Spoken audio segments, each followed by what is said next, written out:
പ്രാവശ്യം ഹല്ലേലൂയ പറയാം. Hallelujah, hallelujah, hallelujah. കർത്താവിൻ്റെ പരിശുദ്ധമായ നാമം വാഴ്ത്തപ്പെടുമാറാകട്ടെ. കർത്താവിൽ അനുഗ്രഹീതനായ കർത്തൃദാസന്റെ പ്രസംഗം നാം ശ്രവിച്ചുകൊണ്ടിരുന്നു. പ്രിയപ്പെട്ട ജസ്റ്റിൻ പാസ്റ്റർ, കുടുംബം, ഇവിടെയുള്ള ദൈവമക്കൾ എല്ലാവർക്കും യേശുക്രിസ്തുവിൻ്റെ ധന്യനാമത്തിൽ എൻ്റെ സ്നേഹവും വന്ദനവും അറിയിക്കുന്നു. ഞാനിങ്ങോട്ട് കയറി വന്നപ്പോൾ ദേവദാസൻ പ്രസംഗിച്ച വിഷയം എങ്ങോട്ട് വീശാനാ വല? എങ്ങോട്ട് വീശണം? വലതു ഭാഗത്തേക്ക് വീശണം. വലതു ഭാഗത്തിന് വലിയ പ്രത്യേകതയുണ്ട്. ക്രൂശിൽ കിടന്ന കള്ളൻ എന്നോട് എത്ര സമയം വേണം? 10 മിനിറ്റ് മതി എന്ന് 10 മിനിറ്റ് മതി പറഞ്ഞു. ചിലപ്പോൾ അത് 15 ആകും. സ്വതന്ത്രം പറഞ്ഞാട്ടെ. ക്രൂശിൽ കിടന്ന കള്ളൻ എവിടാണ് കിടന്നത്? ഇടത്തുനിന്നും വലത്തുനിന്നും പറയുന്നു.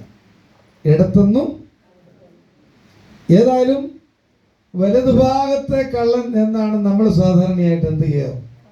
അവനാണ് കർത്താവിനോട് പറയുന്നത്, കർത്താവേ, നീ രാജത്വം പ്രാപിച്ചു വരുമ്പോൾ എന്നെയും ഓർത്തുകൊള്ളണമേ എന്ന് കള്ളനോടുകൂടെ ഞങ്ങളും ചൊല്ലുന്നു. അപ്പോൾ എന്നെയും എന്ത് ചെയ്യണം? ഓർത്ത് കൊള്ളണം. വലതുഭാഗത്തിന് പ്രത്യേകത വളരെയുണ്ട്. വലതുഭാഗത്തെ കർത്താവ് തന്നെ വിസ്താര സമയത്ത് എന്ത് ചെയ്യും? ഇടത്തുള്ളവരെയും വലത്തുള്ളവരെയും തമ്മിൽ വേർതിരിക്കുന്നു പറയുന്നുണ്ട്. വലതുഭാഗത്തെ കുറിച്ച് ഞാൻ കൂടുതൽ വിശേഷത്തിലേക്ക് പോകുന്നില്ല. അപ്പോൾ കർത്താവ് തന്റെ ശിഷ്യന്മാരോട് പറഞ്ഞ എവിടോട്ട് വല വീശാനാ പറഞ്ഞത്? നിങ്ങൾ പടകിന്റെ വലതുഭാഗത്ത് വല വീശുക. കാരണം എന്താണെന്നറിയോ? അത് പറയാനുള്ള ഒരു കാര്യം, ഈ ശിഷ്യന്മാർ വളരെ വിദഗ്ധരായ ആളുകളായിരുന്നു. അവർക്ക് വീശാൻ നല്ല വശമുണ്ട്. എവിടെ വീശിയാൽ മീൻ കിട്ടുമെന്ന് കൃത്യമായി അറിയാവുന്ന ആളുകളായിരുന്നു ഈ പത്രോസും യോഹന്നാനും യാക്കോബും ഒക്കെ. അവര് ഒരു രാത്രി മുഴുവൻ അധ്വാനിച്ചു. പക്ഷേ ഒരു ഊപ്പ പോലും കുട്ടനാടൻ ഭാഷയിൽ പറഞ്ഞാൽ അവരുടെ വലയിൽ കയറിയില്ല. കാരണം മീനിന്റെ കിള എവിടെയുണ്ടെന്ന് അവർക്കറിയാം. അപ്പോഴത്തേക്ക് മീനിന്റെ കിള കാണുമ്പോൾ അവർ കിഴക്ക് കിള കാണും. അപ്പോൾ വലയും കൊണ്ട് ശിഷ്യന്മാരെല്ലാം കൂടെ ആ കിഴക്കോട്ട് ഓടും. പക്ഷെ വീശുമ്പോൾ എന്ത് കാണത്തില്ല? മീനോട് ദൈവം പറഞ്ഞു, ഇവന്മാർ വന്നിട്ടുണ്ട്, എന്നെ കൂടാതെ വന്നേക്ക്, അതുകൊണ്ട് എങ്ങോട്ട് പോകണം? പടിഞ്ഞാറോട്ട് പോകണമെന്ന് പറഞ്ഞു. മീനെല്ലാം കൂടി ഇവർ വലയും കൊണ്ട് ചെല്ലുമ്പോൾ നേരെ പടിഞ്ഞാറോട്ട് ഓടും.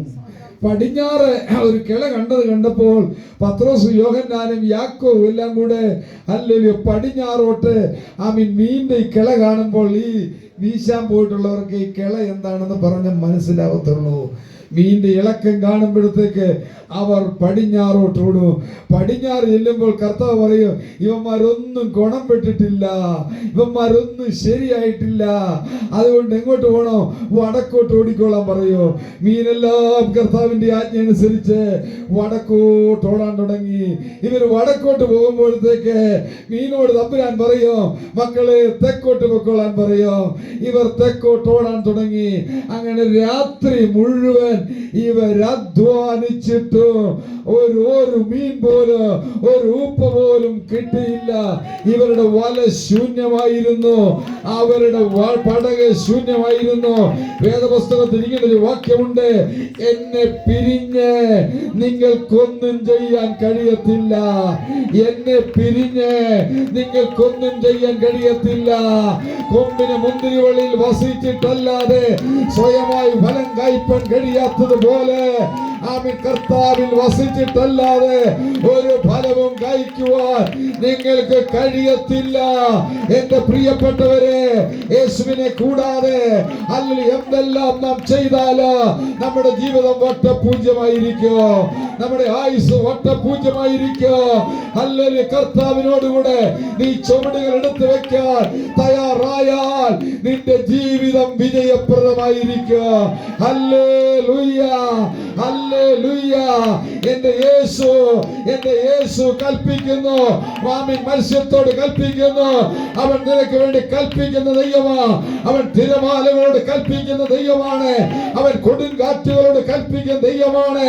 അവരെ കൊടുങ്കാറ്റ് അമരുക എന്നവൻ നിനക്ക് വേണ്ടി കൽപ്പിക്കാൻ പോകുക. ആ തിരമാലയെ അടങ്ങുക എന്നെ ദൈവം നിനക്ക് വേണ്ടി കൽപ്പിക്കാൻ പോകുക. ഹല്ലേലൂയ. ആ അലറി അടുത്ത് വരുന്ന പ്രതിസന്ധിയോട് ദൈവം കൽപ്പിക്കാൻ പോകുക. അടങ്ങിയിരിക്കെ എന്റെ ജനം. ഹല്ലേലൂയ. വാഗ്ദത്ത നാട്ടിലേക്ക് യാത്ര തിരിക്കുകയാണ്. അവരെ തടയാൻ ഒരു ശക്തിക്കും കഴിയത്തില്ല. അവൻ ഒരറ്റം മുതൽ മറ്റേ അറ്റം വരെ യുദ്ധങ്ങളെ നൃത്തം ചെയ്യുന്ന ദൈവമാണ്. അല്ലെങ്കിൽ വില്ലൊടിച്ച് കൊമ്പുകൾ മുറിച്ച് രഥങ്ങളെ തീയിലിട്ട് ചുട്ടുകളയുന്ന സർവശക്തിയുള്ള ദൈവം ഇന്ന് പകൽ വന്നിട്ടുണ്ട്. മത്സ്യങ്ങളോട് ചോദിച്ചാൽ അത് കഥ പറഞ്ഞു തരും.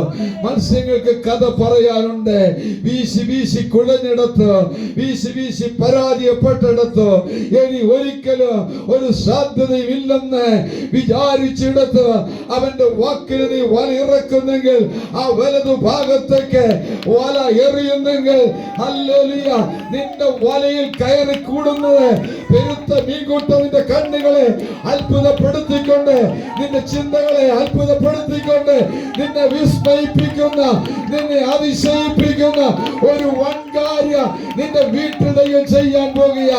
നിന്റെ തലമുറയിൽ ദൈവം ചെയ്യാൻ പോകുക.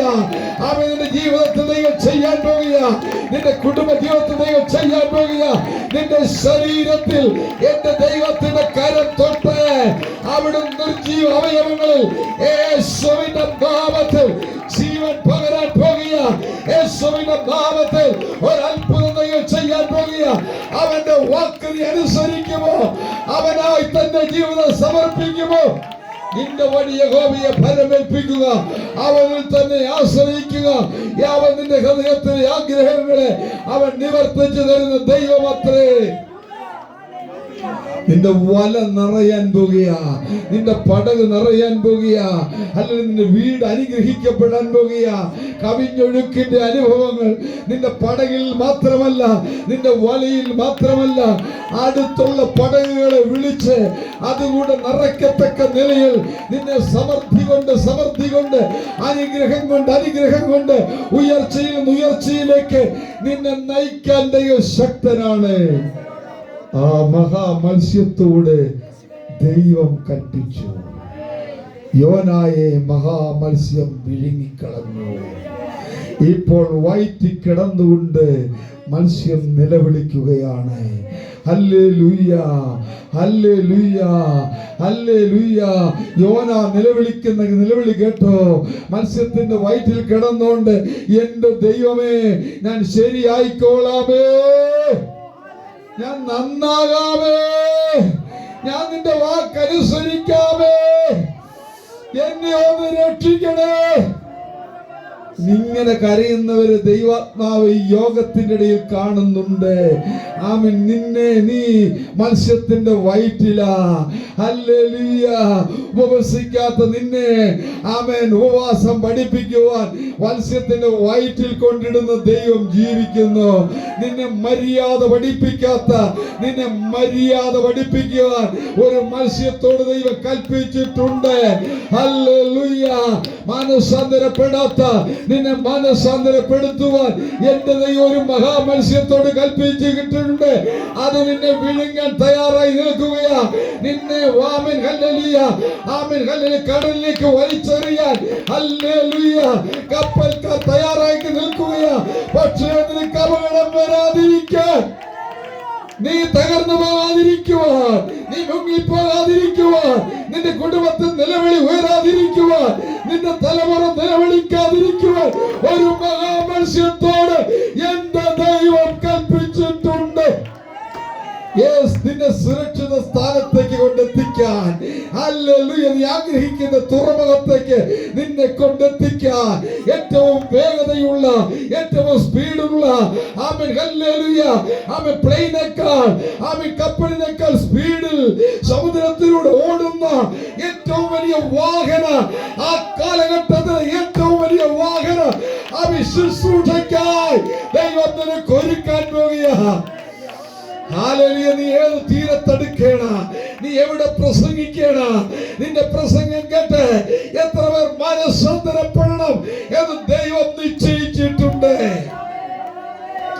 ഈ ലോകത്തിലെ ഏറ്റവും വലിയ ടെലിവിഷൻ പ്രസംഗകരെക്കാൾ കൂടുതൽ ആളുകൾ മനസ്സാന്തരപ്പെട്ടത് യോനായുടെ പ്രസംഗത്തിലായിരുന്നു.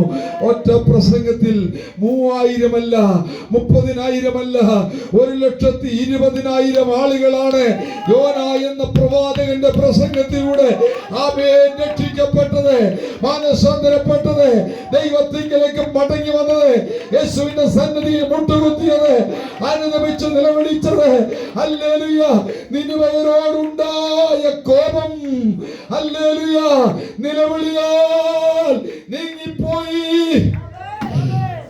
ഇന്ന് പകൽ ദൈവത്തിന്റെ പൈതലേ, നീ ശക്തമായി നിലവിളിക്കുന്നെങ്കിൽ നിനിവേയോടുണ്ടായ കോപം നിലവിളിയാൽ നീക്കിയ ദൈവ ഇന്ന് പകൽ ദാവീദ് പുത്ര, എന്നോട് കരുണ തോന്നണമേ, എന്നോട് കരുണ തോന്നണമേ, എന്നോട് കരുണ തോന്നണമേ എന്ന് പറഞ്ഞ് നിലവിളിച്ച് കരയുന്നെങ്കിൽ നിനിവേയോടുണ്ടായ കോപം നിലവിളിയാൽ എടുത്തു മാറ്റിയ ദൈവം ഇന്ന് പകൽ നിന്റെ ജീവിതത്തിൽ, നിന്റെ കുടുംബത്തിനെതിരെയുള്ള കോപം എടുത്തു മാറ്റി ഒരു അനുഗ്രഹം ദൈവം നിനക്ക് തരാൻ പോകുക.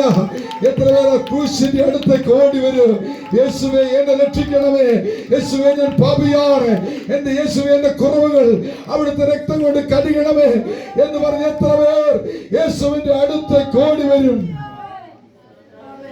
നീ വിശ്വാസത്തോടെ ആ കടലിലേക്ക് ആമേൻ ചൂണ്ടയിട്.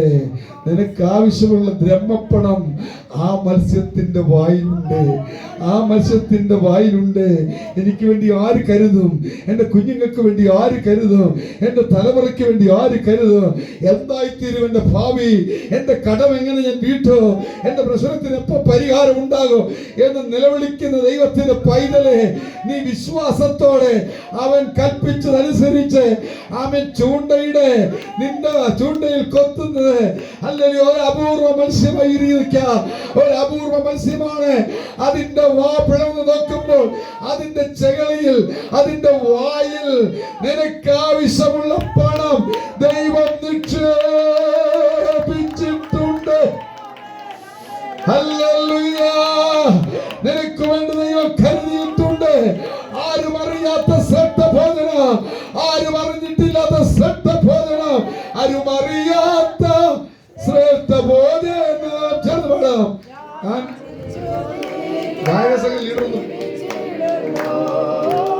ആരും അറിയാത്ത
മറവിടങ്ങളിലെ നിക്ഷേപവും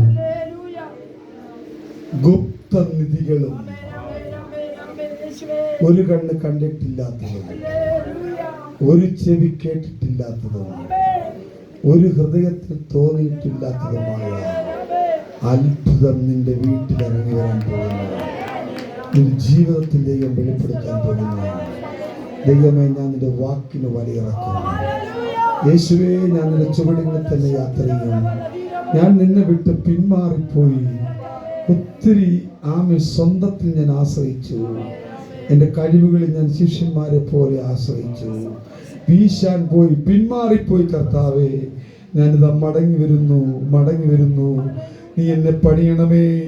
ഇടിഞ്ഞു പോയ ദാവീദിന്റെ കൂടാരത്തെ പണിത കർത്താവേ, നീ എന്നെ പണിയണമേ.